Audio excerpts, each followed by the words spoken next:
Hello, friends I made this for. My name is Lauren, and today I want to give you a little new moon reading. So, the new moon is happening, new moon in Leo. Just remember, I made two videos around Leo season. One was a reading for Leo season, just a general one, and the other one was kind of diving into the content. So, I will definitely link one of those at the end along with the others playlist so that you can dive into that for some little extra reflection if you want.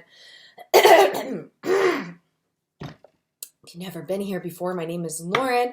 I am an intuitive artist, art ritual facilitator, and all sorts of fun shit like that. I love talking about the tarot, I love astrology, and I love making men mad on the internet. Just kidding, it just seems to naturally happen. God gives his rootness battles to his tootness cowboys. But with that said, let's get into the reading. So this is for the new moon in Leo. Remember, new moons are great for planting intentions. And with this being a new moon in Leo, planting creative and inspirational, really thinking about what are you trying to literally create in this season can be really supportive around this time. And I feel like this moon's going to be potent as well because Jupiter stations retrograde on the very same day. Again, that's the 28th of July. So make sure to pay attention to that and I will make a separate video about Pluto retrograde. That might be something you want to hone in on because this transit could be really interesting, right? Going back and really looking at the last half of the year and assessing, for the most part, what we've done and why, what we've done and what's worked. So that is some of the potency that's happening around this new moon. So that might be an energy you want to connect with. Again, Jupiter energy is really interesting, really expansive, really about taking up space, finding our privileges and using those in a way that supports us and others. With great power comes great responsibility. And that is the same with privilege, no matter what end of the spectrum you're on, because privilege, I believe, is a spectrum. We all have a certain level to a certain extent. But anyway, as a white woman, I'll get off that high horse because that's not the most important thing, and you don't need to hear it from me. There's other creators that can give you better insight than I can. Anyway, let's pull some cards.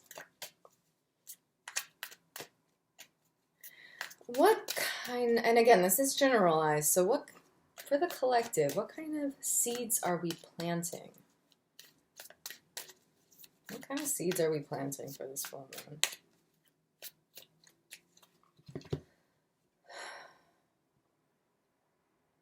Interesting.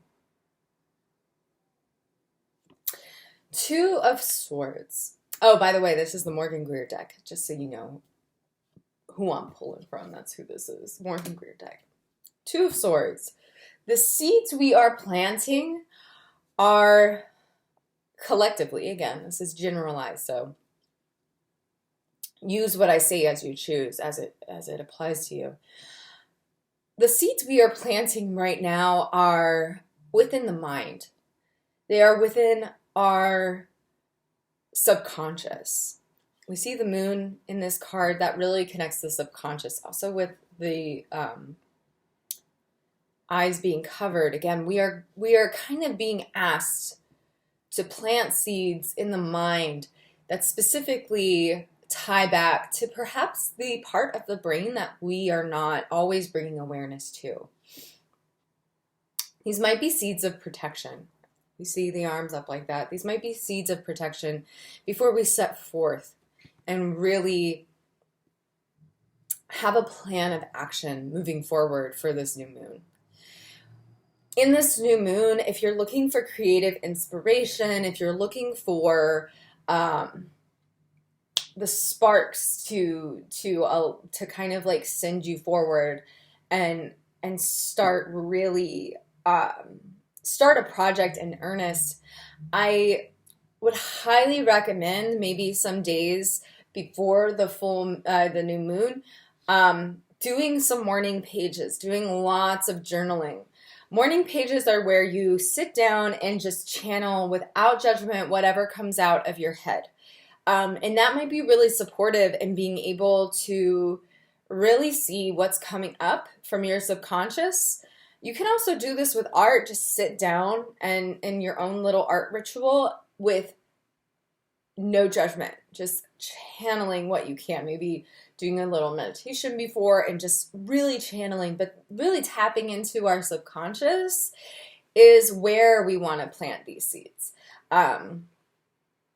Because this, as a two, again, it goes back to this, like, this is a foundation of beginning a journey. So I highly recommend around this time paying attention, because what kind of seeds are we planting? We're planting seeds that are maybe ideas, concepts, and beliefs that are in the back of the fridge, and we need to pull them to the front. We need to pull those out and see what's in that old container that we can use, because we might be surprised. We might be able to create something really incredible out of using our subconscious as a resource. On that note, how can we kind of open ourselves up to the magic of our subconscious? What card is kind of the magic we need to open up to the subconscious part of the mind? Collectively.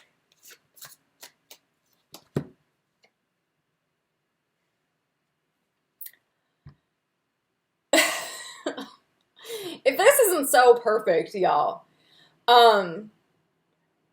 what's going to help us tap into our subconscious? Rest. Fucking rest, y'all. Take a break. Take some naps. Maybe working with our dreams even can be a great way to tap into the magic of our subconscious. This is such a great card as a follow-up to this, because how do we get to this? Yes, this is down the road, but this is where we can soften. Fours are a great rest. They're a great place to take a breath. So in order to channel this energy and really open ourselves to the subconscious and the magic of our mind, sometimes that means really turning off our thinking brain, really setting forth and saying, you know what? My body requires rest so that my brain can turn in this way where I'm able to unlock what's happening and what's coming through for me, rather than being in fight, flight, or freeze mode, right? Or fawn. Like, a lot of us are really going through it with our mind. There's a lot happening in the world, and this can be mentally taxing, mentally exhausting.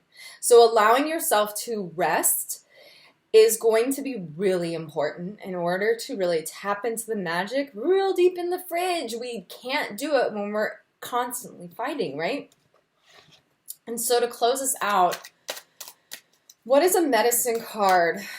Just to kind of encapsulate all of this. A medicine card allowing us to rest and connect with our subconscious. What's a card? What's a teacher? That's a good word. What's a teacher for us right now? In order to rest and connect with the subconscious, what card can we use as a teacher?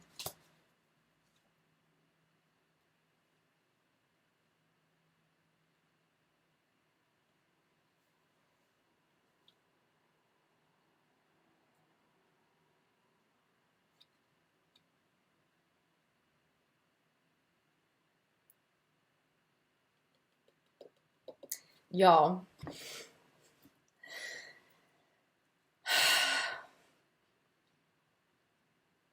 I want you to just look at this and like think about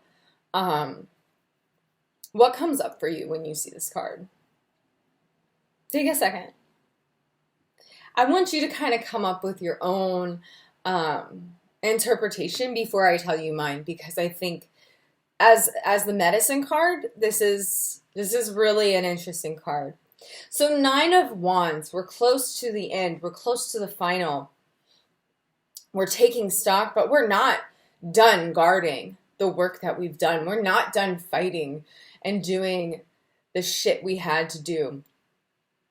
We are still, we're one card away from being the person holding the bundle of sticks and just being like, I'm fucking tired, right?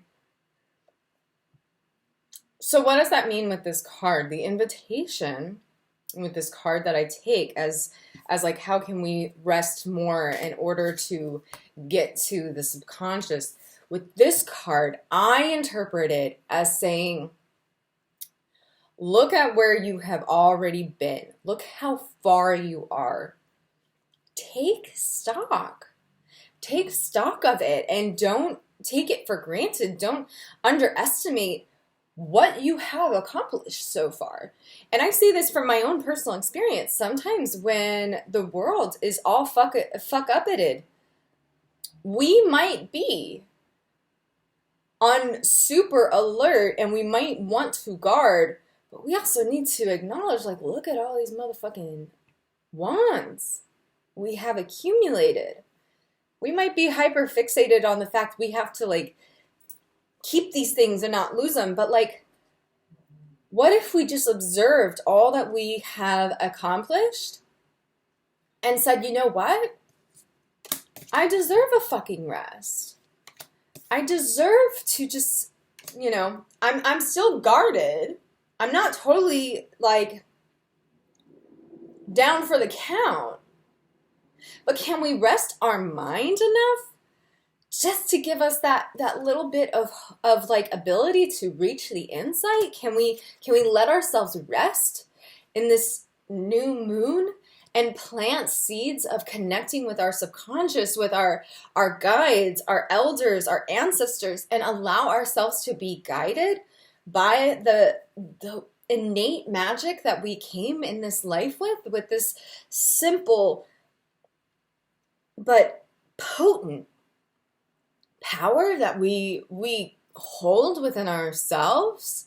Can we just take stock? That is what I get from the Nine of Wands with this pull and in this deck specifically. Because this soldier has armor on, yes, guarded, yes, but it's not tarnished. It's not beat up and hurt like a lot of Nine of Wands are. So in this deck specifically, I feel like this card is coming to us in this reading as a observe what you have accomplished. Look at it. Be proud. Be empowered by that so that you can rest and you can find the magic of your subconscious and utilize it for your power and your ability to create new, beautiful projects that are soul-centered, soul, heart, inspiration centered. With that said, my friends,